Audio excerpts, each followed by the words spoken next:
I can't hear you! Elementary school students in the middle of a tough fielding drill. Among them is a girl, Ami Kumaoka, a 6th grader. She started playing baseball in 3rd grade.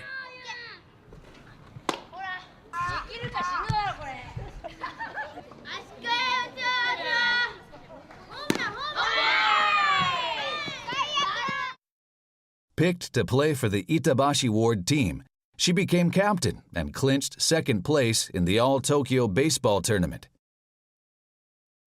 However, Yes. The sports test showed volleyball would be best for me. she'll quit playing baseball in February and join a volleyball team.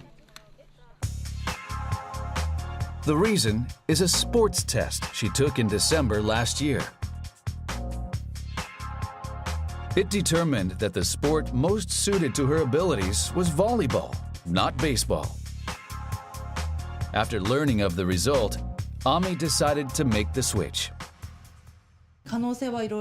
There are a lot of possibilities for her, so it would be a waste to only focus on baseball right now. She might actually find another sport that she can excel in. Shiraishi, Saga Prefecture. The sports test that convinced a young baseball player to change course is also being held here. One of the components is a 10-meter dash.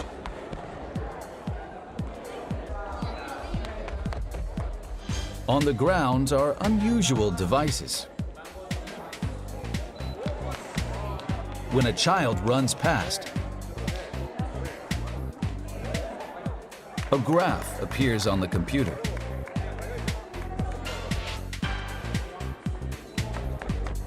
It shows the running speed in 1-second intervals.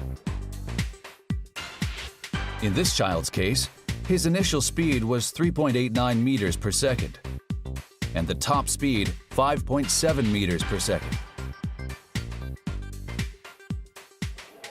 Using the latest equipment, they can find out not just if someone is fast or slow, but also the starting speed and top speed.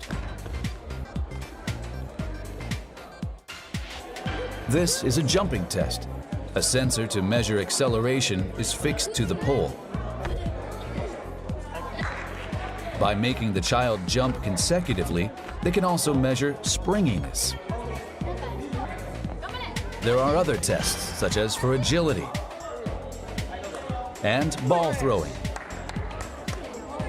The ability to react to visual stimuli is also measured. Performance in 8 areas is evaluated. The aim is to find out what each child's strength is. And out of 69 different sports, the one that's best suited for that child is derived. They include Olympic sports, as well as minor ones with few participants. It takes just 40 minutes to take the test and get the results. As it's possible to immediately find out the potential abilities of their children, the parents listening to the results wear serious expressions. Doing a sport that she isn't suited for is meaningless, so this is helpful. This sports test is said to pinpoint hidden abilities that children themselves aren't aware of. In the past, it has also helped identify Olympic-level athletes. Identifying someone who goes on to become an Olympic athlete is just part of it. Our big goal is to discover the potential abilities of as many children as we can and lead them toward an environment where they can harness those abilities.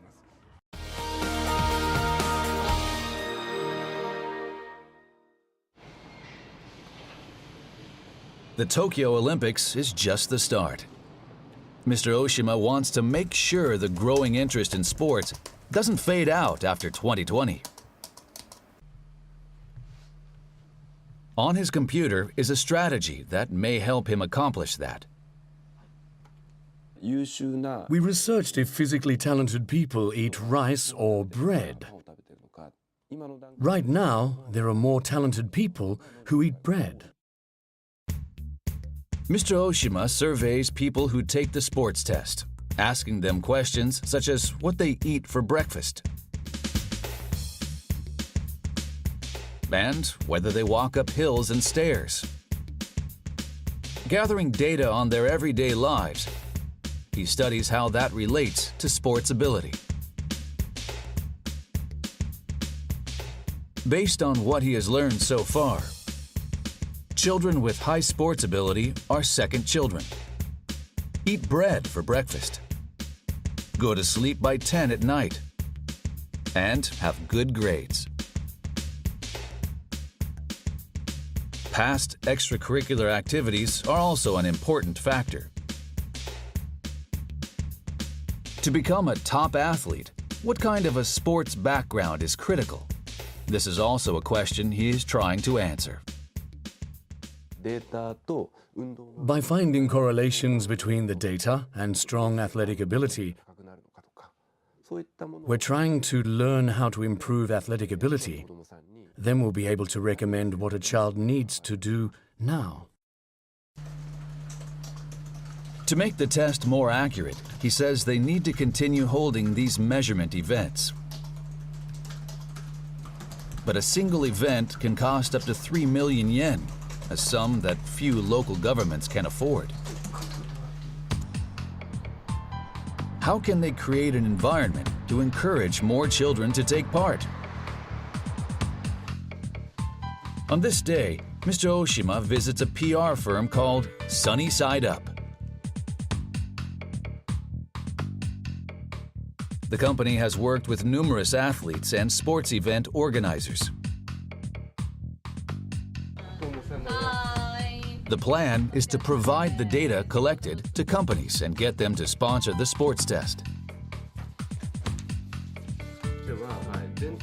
At the meeting, there's strong interest in data indicating that children who eat bread for breakfast have higher athletic abilities.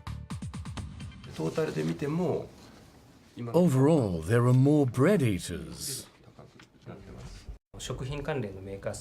For a food maker, learning about the relationship between eating habits and improvement of physical abilities might lead to something interesting.